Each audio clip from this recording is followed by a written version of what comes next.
After a disappointing season, the Cowboys now have the 12th pick in the draft, and Mel Kiper and Field Yates' latest mock, they have Dallas selecting Matthew Golden, a wide receiver from Texas, but Jerry Jones might be interested in Ashton Jeanty. Jerry recently met with the running back, and here's what went down.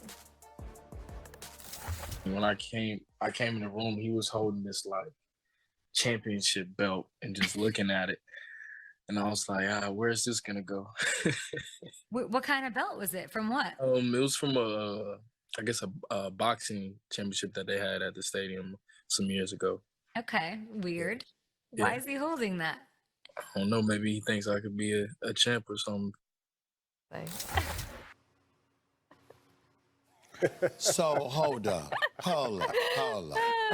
So let me get this straight. You know where this is going. An elite college football player, Heisman Trophy candidate from the running back's position, runs into the owner of the Dallas Cowboys, Mr. Jerry Jones, my buddy. And the football owner is with the football player who happens to be a running back, and you had Rico Dowdle that you couldn't keep. He leaves for a one-year, $6 million offer. You got Javonte Williams from Denver that you got him in Dallas for half the price. And your pitch, your encouragement is to show this man a championship belt. Is that what he said? He said boxing. What he said. Did he say boxing? He said boxing. That's what he said. Yeah, that's what he said. No. That's what he said. Boxing. Maybe be a belt. Lombardi. I mean, So I guess on the football field, he could go right, left hook or right cross. That's what he's going to do now. That's what's going to win you football games.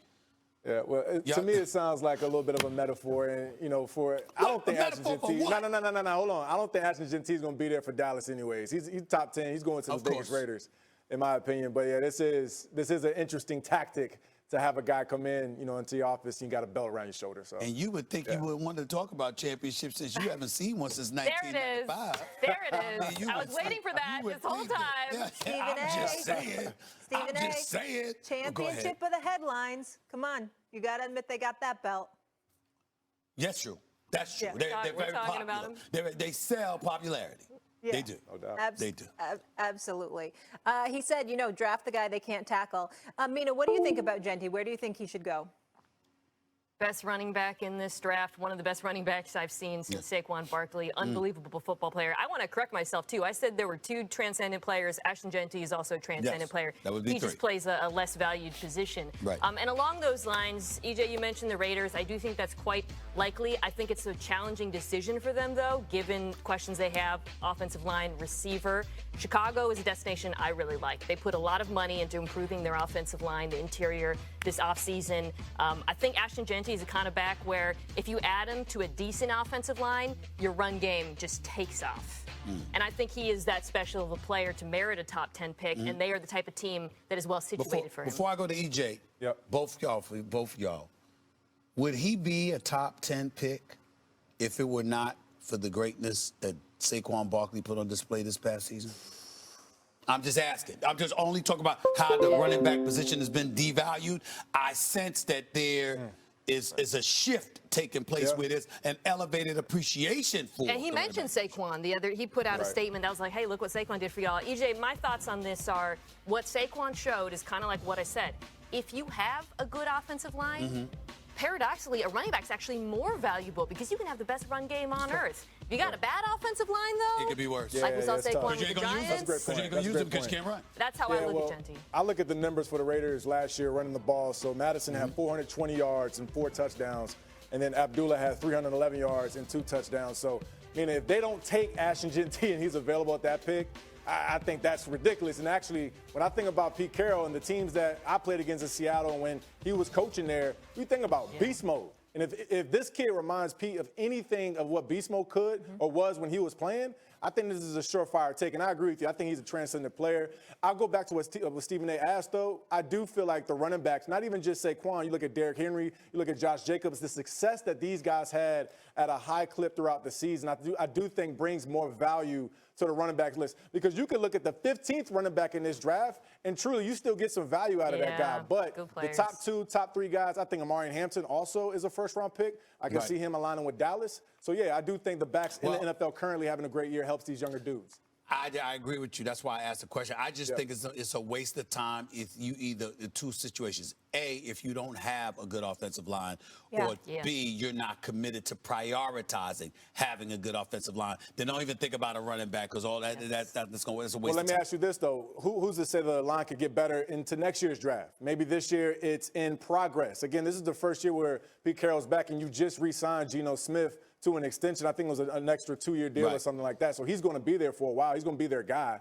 So to me, this makes sense, because we don't know if the running backs are going to be as strong in next year's class. I prefer taking Jeanty right now. You have him for the next 8 to 10 years, as long as he can stay healthy, and you can build the offensive line in the future. Fair enough. He Makes ain't going to sense. stay healthy. He ain't got no line. He ain't going to stay healthy. He ain't got no line. We'll see. DJ, you mentioned beast mode. You know, after this quick break, I have some film of one Mina Kimes going beast mode. No. Stephen A? Yep. Get ready for it. 7 days till the draft. So let's take a look at some notable 7th overall picks in recent years. J.C. Latham was 7th last year. Penei Sewell, obviously one of the great players in the NFL, went 7. How about Josh Allen was the 7th overall pick in Buffalo in 2018. And so teams are dreaming of getting players like those at number 7. Let's do some draft day dreams with Mike Tannenbaum, our general manager. 7 days away, let's do the 7th pick, which is the New York Jets. Mike T, what is their dream pick at number 7? Armand Membu, offensive tackle, Missouri. As you can see here, Greedy, he plays on the right side. They got a great left tackle last year in Olu Fashanu, Aaron Glenn, Darren Muji. They've added tough, smart players so far. He fits in perfectly. And boy, would it be great, Greeny, as a Jet fan, to know that you have bookend tackles for the next decade? He had an enormous performance at the Combine that I think really boosted his stock substantially. So that's their dream at number 7. How about the Chicago Bears? What would be their dream pick at 10? Mason Graham, defensive tackle, Michigan. It's more of a pipe dream. I can't imagine Mason Graham be there at 10, but since it's a dream, I think you see the former wrestler in his play all the time. And if you're the Bears, they did a great job of addressing their offensive line. They need interior pass rush. This would be ideal, although very doubtful. Yeah, most of the mocks I've seen have Jacksonville taking him at number 5. And then finally, Mike T, the Rams are down there at 26. What would be their dream pick? Jackson Dart, quarterback, Ole Miss. We just heard EJ talk about how good he is. Matt Stafford, the last couple of years, has been year to year with the Rams, a very smart, proactive organization. Knowing Stafford's much closer to the end, Greeny, go get your quarterback of the future. Let him sit for a year. Let him get coached by Sean McVay.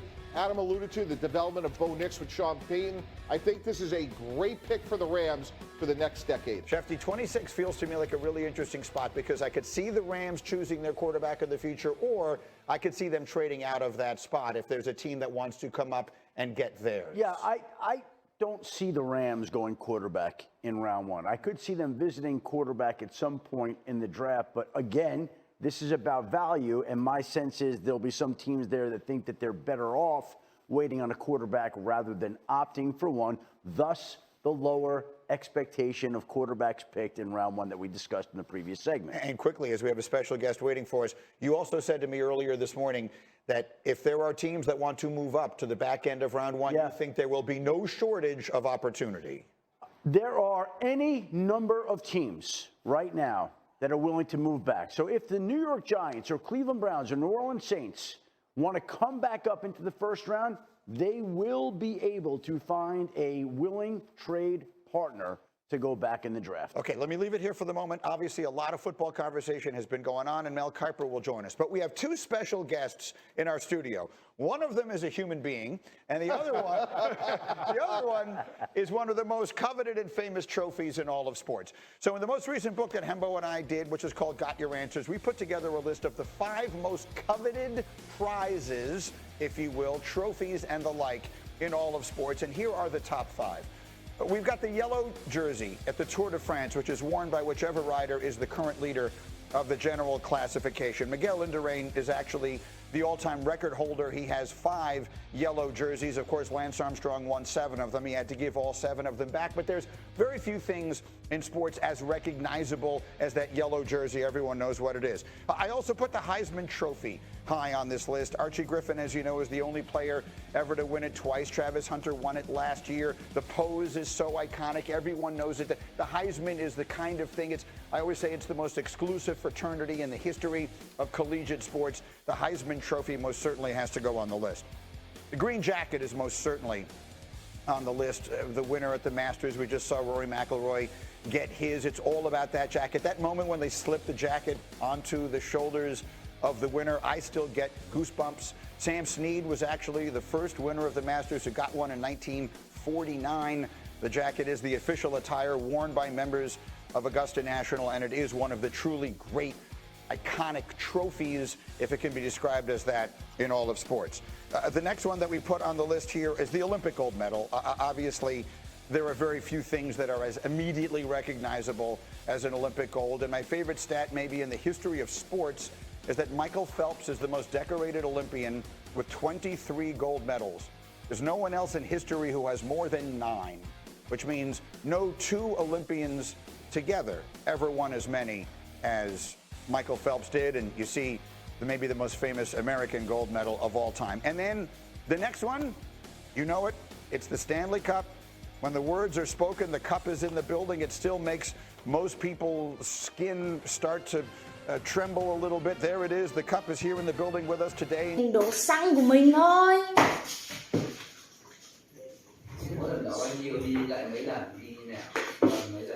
Tháng này được giữ 350 tiền PT. Tao giữ hết rồi. Tao đang nạp vào chơi từ sáng hết rồi. Xin chào tất cả mọi người đã quay trở lại với kênh của mình. Ngày hôm nay mình sẽ tiếp tục hướng dẫn các bạn làm vòng, và hôm nay của mình sẽ có tiêu đề là màu trắng. Mọi người, hôm nay tiêu đề của mình có là màu vàng.